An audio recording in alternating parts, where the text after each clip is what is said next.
Salt is the unassuming hero in every kitchen. The Philippines, being an archipelago, has a variety of heirloom salts, yet they're being forgotten. We still import 93% of our salt because of a law that was passed in the 90s. These videos hope to spark a conversation about the urgent need to amend this law. The industry, farmers, and culture at stake are far too important. Wouldn't it be ironic if the next product shortage after onions were to be salt? This is the Pasuquin sand salt and tudtud of Ilocos Norte.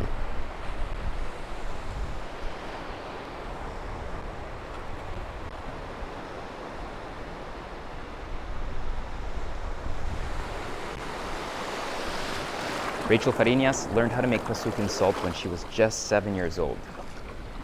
It has been her source of livelihood for the last 20 years.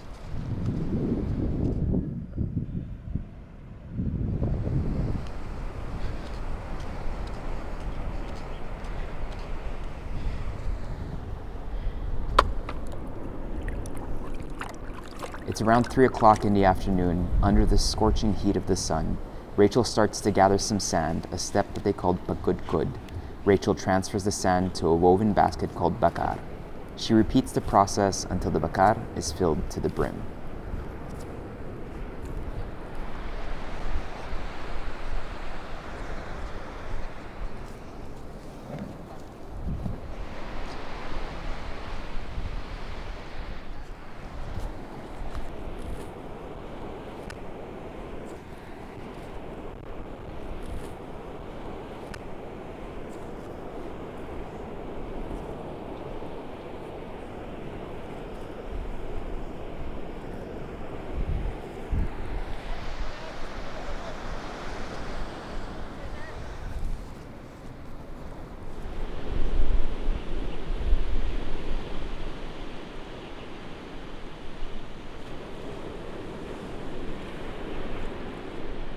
Rachel pours some seawater in the sand-filled bakar.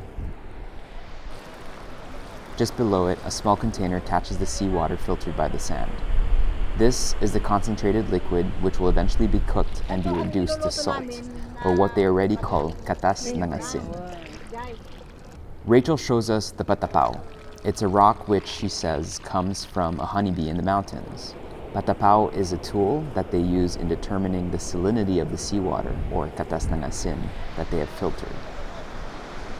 If it floats, there's a high chance they're going to be making a lot of salt from it. If it sinks, the water collected isn't saline enough to produce salt. The patapao has been passed down through generations by her ancestors. Ngayon, tinatanggol ko na yung buhangin, wala nang katas ito. Tapos lalagyan ko na naman siya ng panibagong buhangin.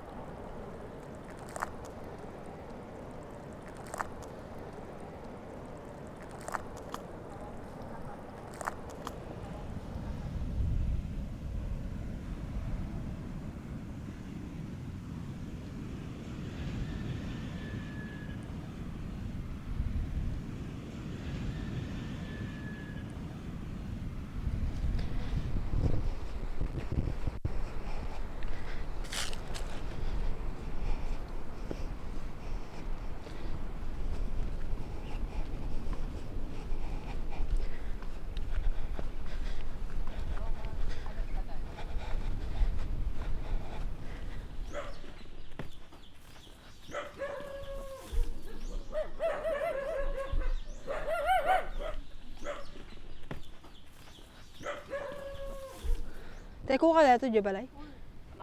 Tulok ko lang. Rachel prepares the firewood, or the panggatong. She puts enough firewood to ensure it would produce a powerful but consistent fire.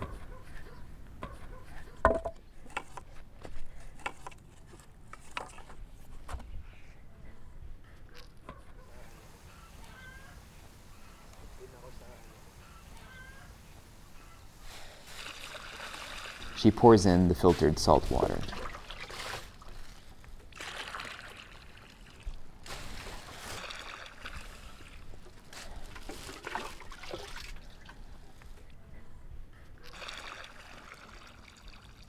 The constant heat dictates the amount of salt she would be able to produce. The less fire, the less salt that there is. Rachel skims the remaining impurities from the salt water to make sure it comes out clean and white.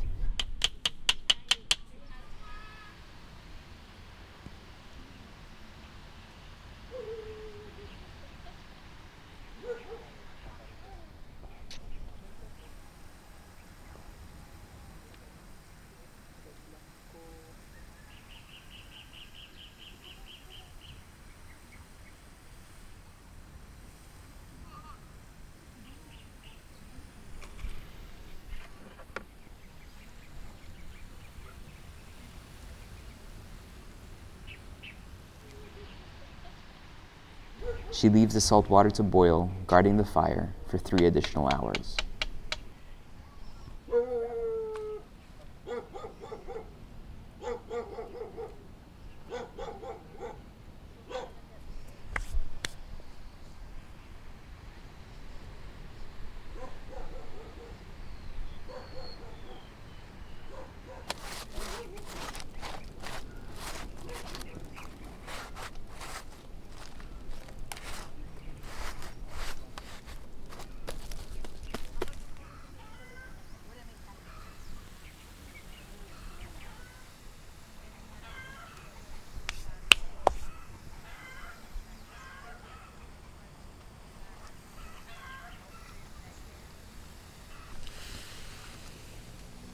After 3 hours, the salt is reduced from the filtered seawater.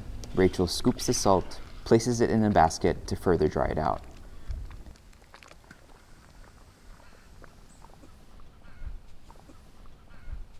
Years na po akong gumagawa ng Pasuquin asin.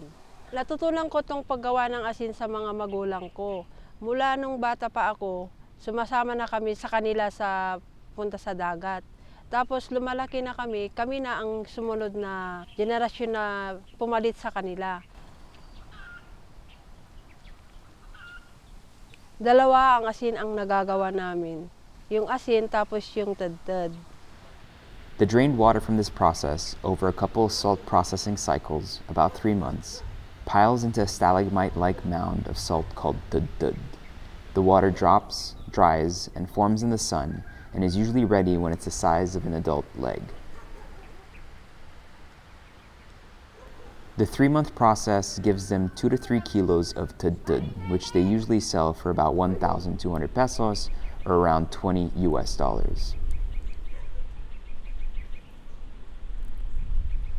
After this process, Rachel and other salt makers grilled the solidified salt to further bring out its flavor, even sometimes adding sukang Iloco to make it softer and more palatable.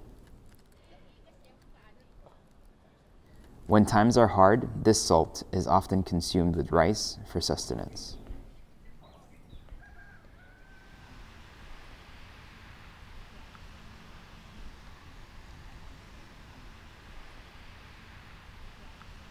Gagawa ako ng asin hanggat kaya ko pang maggumawa ng asin kahit matanda na ako. Kasi yun na lang ang namin dito, tradisyon namin eh.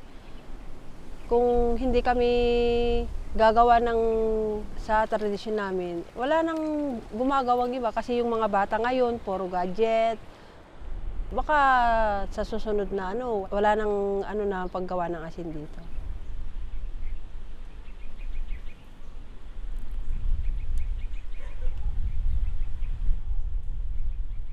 Singin sige ta kan masama ipanganta tagtag. Umay kayo tag susuka tayo ti mangga.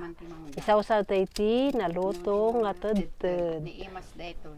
Ti mangga na isaw-saw iti na idennet iti natuno nga tadtad na imas dayto. Ni imas. Mangan tayo. Mangan tayo.